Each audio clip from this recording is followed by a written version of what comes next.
o Senhor me fará andar sobre as minhas alturas. Amém, queridos?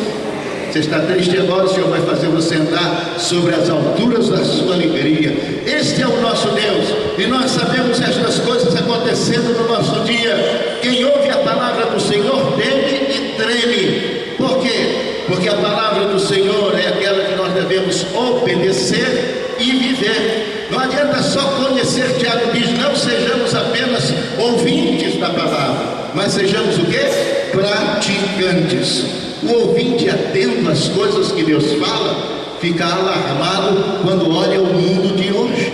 E por isso Jesus Cristo é muito importante na nossa vida. Na minha vida de jornalista a gente tem umas coisas interessantes.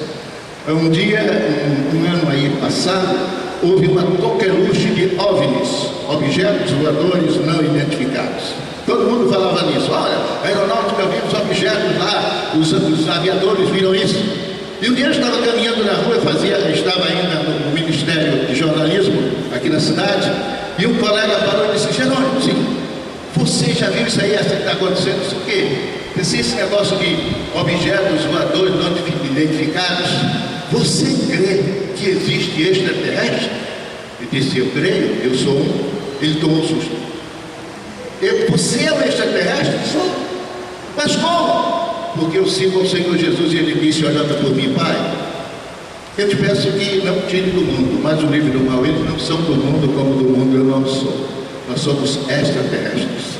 Estamos aqui passando uma nuvem, porque o nosso objetivo final é o quê? A Nova Jerusalém, o céu, onde nós vamos viver para sempre com o Senhor. Senhor, eu ouvi a tua palavra, disse Abacuque, eu tive medo, eu temi. E sabe, querido, quando nós abrimos, por exemplo, Mateus 24, quando Jesus fala das últimas coisas que estarão acontecendo, todos os sinais praticamente estão aí: terremoto, guerra, fome, pestes, tudo isso a gente está vendo. São sinais de Deus, que isso acontecer ainda não é o fim. E quando você abre a segunda carta de Paulo a Timóteo, capítulo 3, do primeiro versículo em diante, é como se você estivesse lendo o Liberal, o Diário do Pará, o Amazônia, ouvindo os telejornais que só dão miséria, não tem uma notícia boa. E você vai ver exatamente o que está acontecendo: pai contra filho, filho contra pai, amor totalmente destituído da família, família totalmente desentrosada. Capítulo 3 da segunda carta de Paulo a Timóteo fala isso, e nós podemos acompanhar isso. E só para você ter uma ideia, como se você estivesse lendo o jornal de hoje. E se você está aqui e não está assistindo o Jornal Nacional, e se você chegar em casa vai ver o Jornal da Noite, outro lá, você vai ver exatamente isso aqui.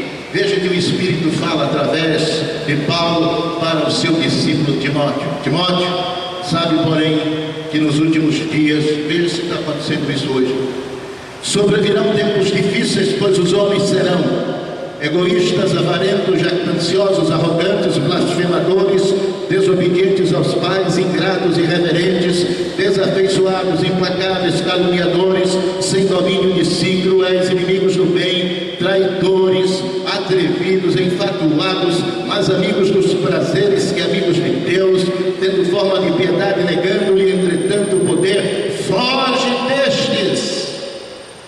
Está tudo ao nosso redor. Mas o Senhor disse: 1000 cairão à tua direita, 1000 cairão ao teu lado, 10.000 à tua direita, e tu não serás atingido.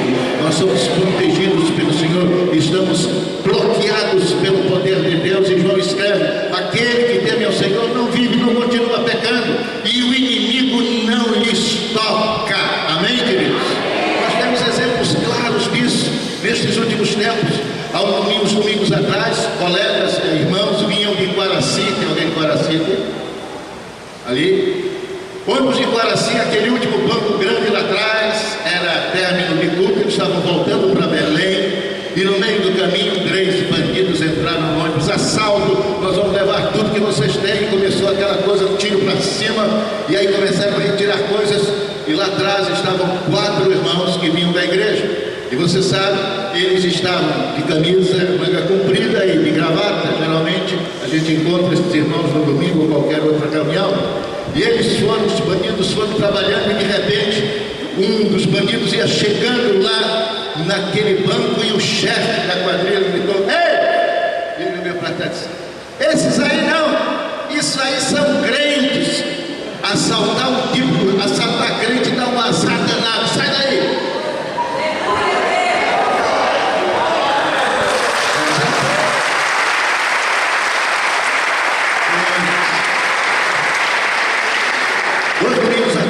Uma irmã da minha igreja via a Duque entrando na Curuzu para ir para a igreja. 3 pivetes chegaram no assalto. Ela disse: vocês vão me assaltar? Com a Bíblia na mão. Eu sou serva do Senhor, estou indo para o culto. E eles disseram: a senhora é crente? É. Vai embora. Sabe por quê? Esses bandidos que estão na rua são conhecedores do Evangelho, são desviados, e eles temem ao Senhor. E não é somente isso, que os anjos estão ao nosso redor e ninguém pode nos fazer mal. Amém, queridos?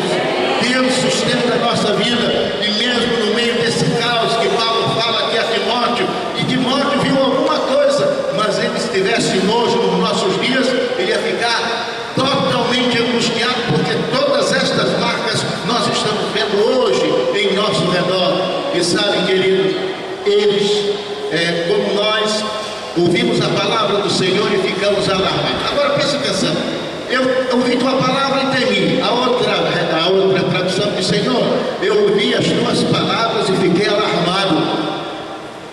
Por que é que o profeta Abacuque ficou alarmado? Pelo mesmo tipo de alarme que nós temos nos nossos dias, esta coisa de sobressalto, de temer, como temeu Abacuque. Uma pessoa, veja só, alarmada, ela tem 3 marcas importantes. Uma pessoa alarmada, ela é assustada, ela é sobressaltada e ela é alvoroçada. 3 coisas que Abacuque passou por isso. E quando você olha estas coisas ao redor e você busca um avivamento, Senhor, aviva a tua obra no meio do teu povo e no meio dos tempos, a gente para pensar: por que assustados? Nós ficamos assustados, queridos, com as notícias. Você ouve no jornal, tem 23 notícias no jornal, 22 são mais notícias, e a 23ª e última é previsão do tempo.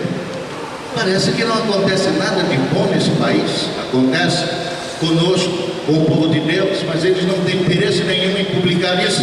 Mas nós sabemos que o povo de Deus é o povo mais feliz da terra. Você sabia disso?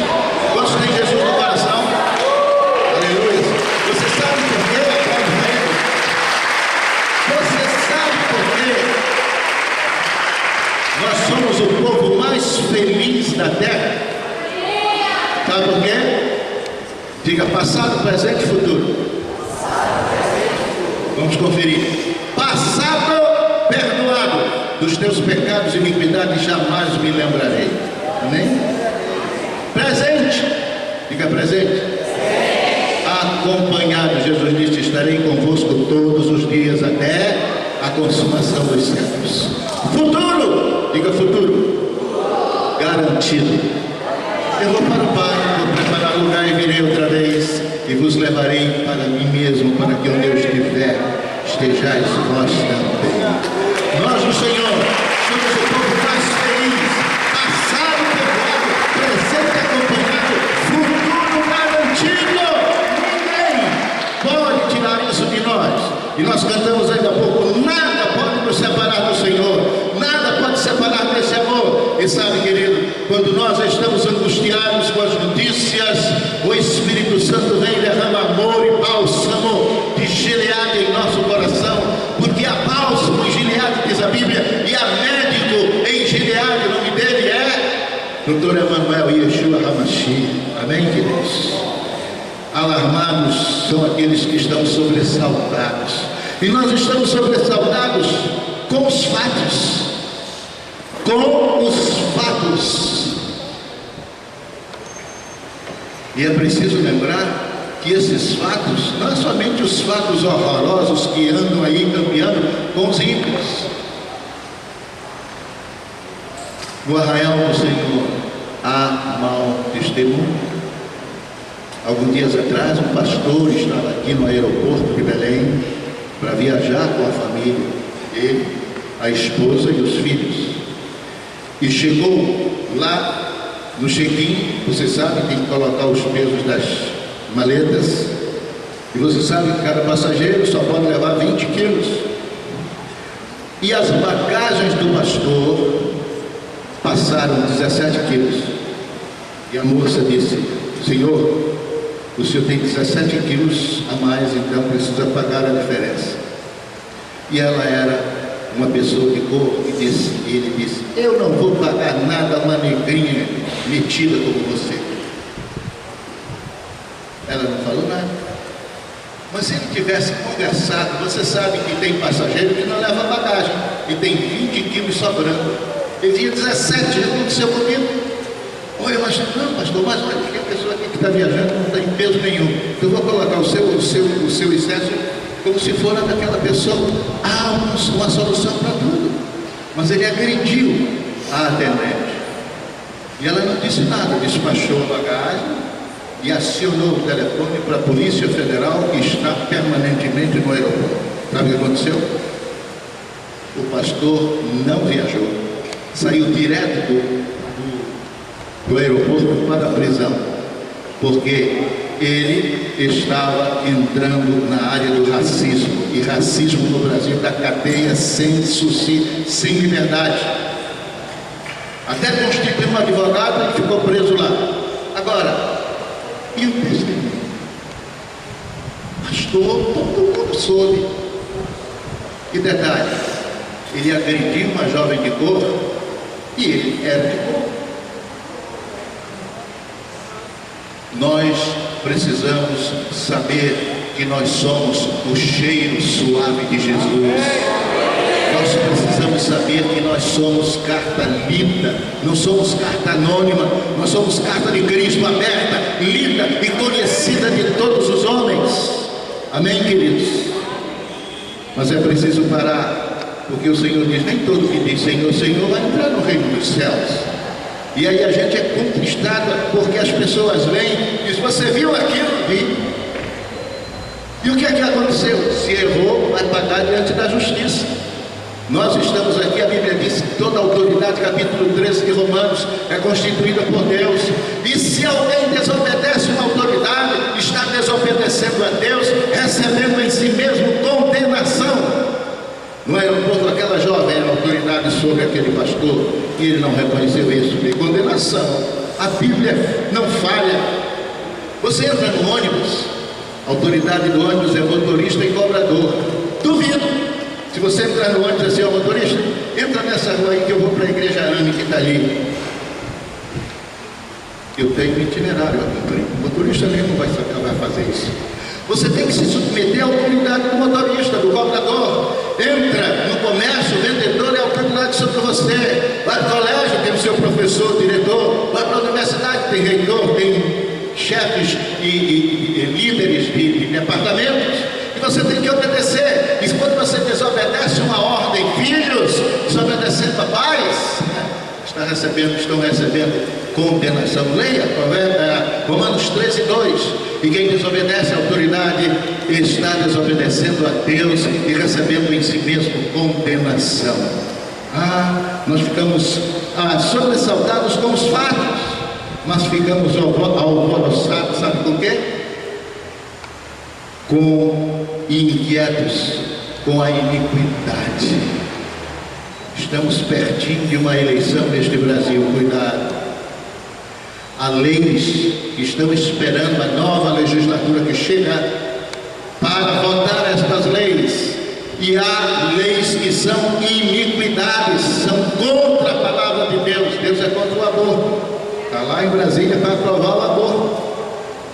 Temos que escolher as pessoas que pensem como nós, que conheçam a Bíblia e que votem contra isso. Nós não podemos deixar que a iniquidade se transforme em lei neste país. Mas nós somos o quê? O sal. Não poderemos deixar que a coisa apodreça, porque a igreja do Senhor está acordada, alerta. Nós somos proféticos. Amém, queridos? Então, a impiedade está tomando conta, a iniquidade está tomando conta. Parece que pecar é coisa simples. O homem está tão acostumado a pecar que é simples, é normal para ele.